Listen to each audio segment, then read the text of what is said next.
Hi everyone, we are now on to our third day of reading The Hobbit, and we had just got to the part where a map had been brought out into Mr. Baggins' room because he had agreed to go on an adventure because he was feeling very, very brave. On the outside, maybe not quite so much on the inside. On the table, in the light of a big lamp, was a red shade he spread a piece of parchment rather like a map, and this is on page 24 if you're reading along with me. This was made by Thor, your grandfather, Thorin, he said in answer to the dwarves' excited questions. It is a plan of the mountains. I don't see that this will help us much, said Thorin disappointedly after a glance. I remember the mountain well enough and the lands about it, and I know where Mirkwood is and the Withered Heath, where the great dragons breed. There is a dragon marked in red on the mountain, said Balin, but it'll be easy enough to find him without that, if ever we arrive there. There is one point that you haven't noticed, said the wizard, and that is the secret entrance. You see that ruin on the west side and a hand pointing to it from the other ruins? That marks the hidden passage to the lower halls. Look at the map at the beginning of this book and you will see there the ruins. And if you have the book, go and have a little look. It may have been secret once, said Thorin, but how do we know that it is secret any longer? Old Smaug has lived there long enough now to find out anything there is to know about the caves. He may, but he can't have used it for years and years. Why? Because it's too small. 5 feet high, the door, and 3 may walk abreast, say the ruins.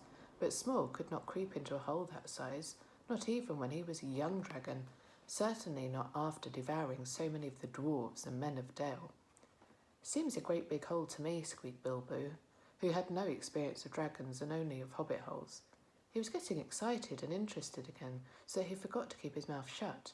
He loved maps, and in his hall there hung a large one of the country round with all his favourite walks marked out on it in red ink. How could such a large door be kept secret from everybody outside apart from the dragon, he asked.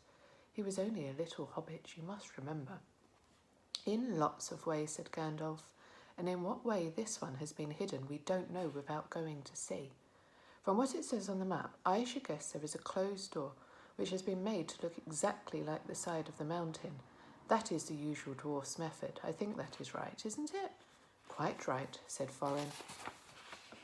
Also, went on Gandalf, I forgot to mention that with the map went a key, a small and curious key. Here it is, he said, and handed it to Thorin, a key with a long barrel and intricate wards made of silver.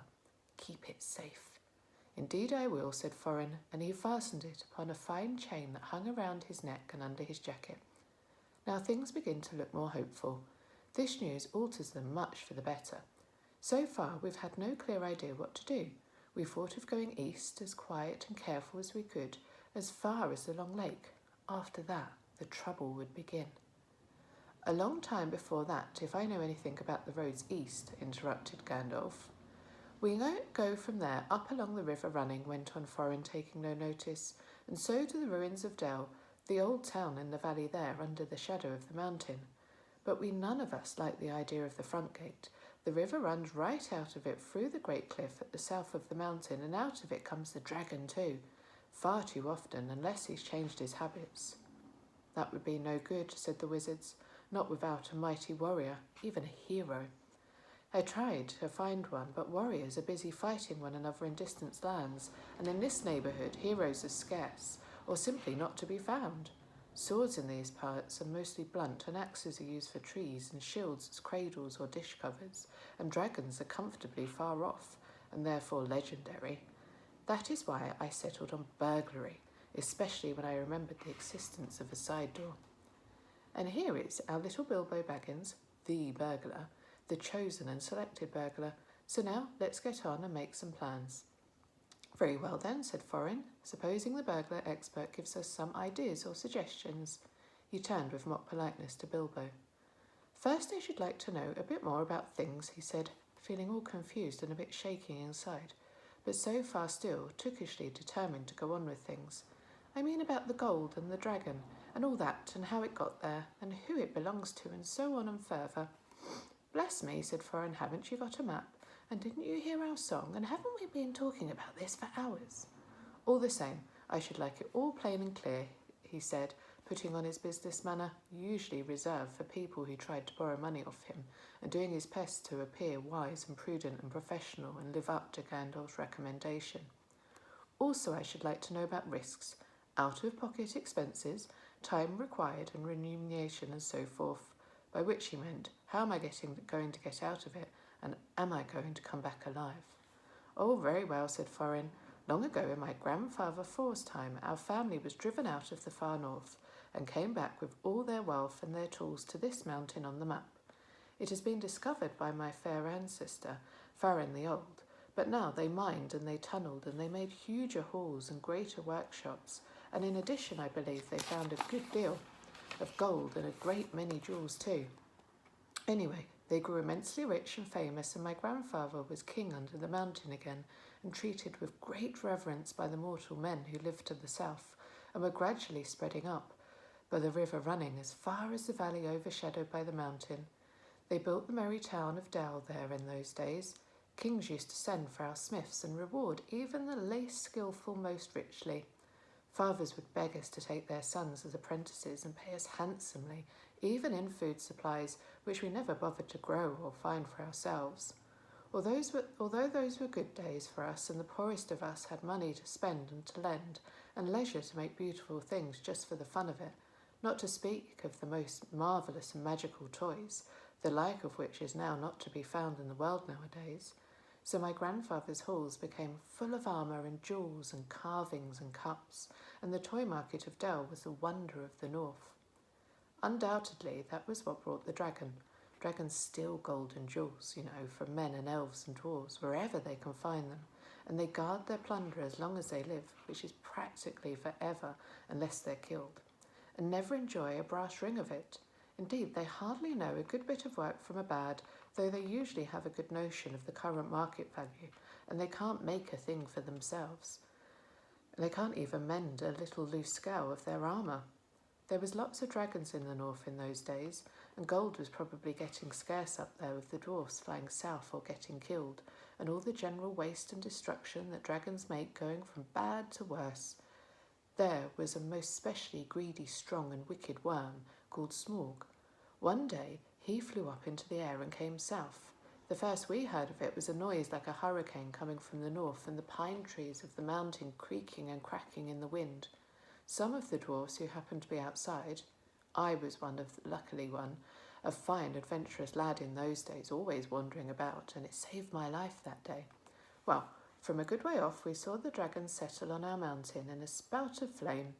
Then he came down the slopes, and when he reached the woods they all went up in fire. By that time all the bells were ringing in Dell and the warriors were arming. The dwarves rushed out of their great gate, but there was the dragon waiting for them.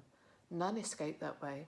The river rushed up in steam, and a fog fell on Dell, and in the fog of the dragon came on and destroyed most of the warriors.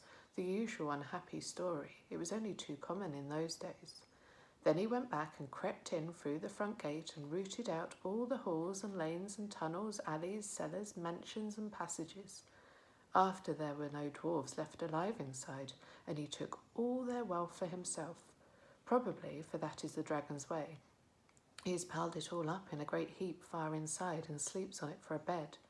Later he used to crawl out of the great gate and come by night to Dell and carry away people, especially maidens, to eat, until Dell was ruined and all the people dead or gone. What goes on there now I don't know for certain, but I don't suppose anyone lives nearer to the mountain than the far edge of the long lake nowadays. The few of us that were well outside sat and wept in hiding and cursed Smaug. Excuse me. And there we were, unexpectedly joined by my father and my grandfather with singed beards. They looked very grim, but they said very little. When I asked how they'd got away, they told me to hold my tongue and said that one day in the proper time I should know. After that we went away, and we have had to earn our livings as best we could up and down the lands, often enough sinking as low as blacksmith work or even coal mining. But we have never forgotten our stolen treasure, and even now, when I will allow, we will have a good bit laid by and are not so badly off. Here Thorin stroked his gold chain round his neck. We still mean to get it back and to bring our curses home to Smorg, if we can. I've often wondered about my father's and my grandfather's escaped. I see now they must have had a private side door which only they knew about, but apparently they made a map, and I should like to know how Gandalf got hold of it and why it did not come down to me, the rightful heir. I did not get hold of it, I was given it, said the wizard. Your grandfather Thor was killed, you remember, in the mines of Moria by Azog, the goblin. Curse his name, yes, said Thorin. And Fran, your father, went away on the 21st of April, 100 years ago last Thursday, and has never been seen by you since. True, true, said Thorin. Well, your father gave me this to give to you, and if I have chosen my own time and way for handing it over, you can hardly blame me, considering the trouble I had to find you.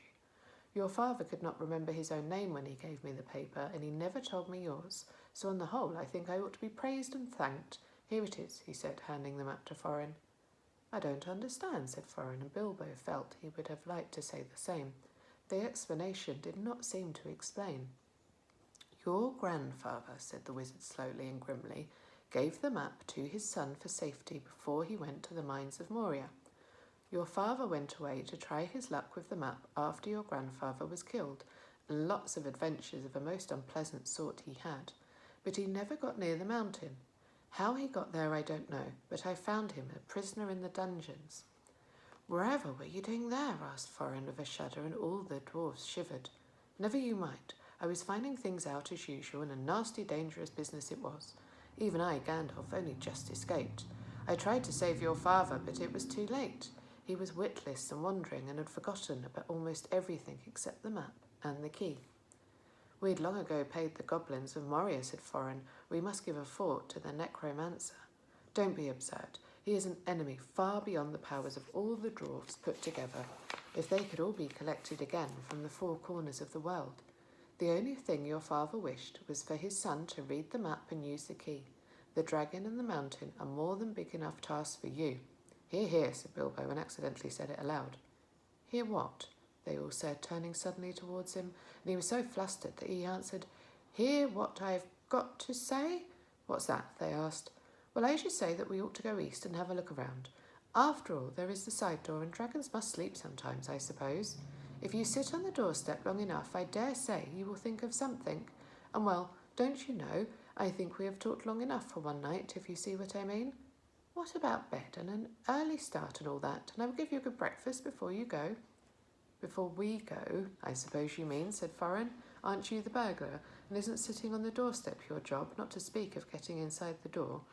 But I agree with bed and breakfast. I like 6 eggs with my ham when starting on a journey, fried, not poached, and mind you don't break 'em. After all the others had ordered their breakfasts without so much as a please, which annoyed Bilbo very much, they all got up. The Hobbit had to find room for them all, and filled all his spare rooms and made beds on chairs and sofas before he got them all stowed and went to his own little bed, very tired and not altogether happy. One thing he did make his mind up on was about not to bother to get up very early and cook everybody else's wretched breakfast. The tookishness was wearing off, and he was not now quite so sure that he was going on any journey in the morning. As he lay in his bed, he could hear Thorin still humming to himself in the best bedroom next to him. For over the misty mountains cold, to dungeons deep and caverns old, we must away ere break of day to find our long-forgotten gold. Bilbo went to sleep with that in his ears, and it gave him very uncomfortable dreams. It was long after the break of day when he woke up. And we have just finished the start of chapter 1, and I'll post a new video with the start of chapter 2 tomorrow. See you later.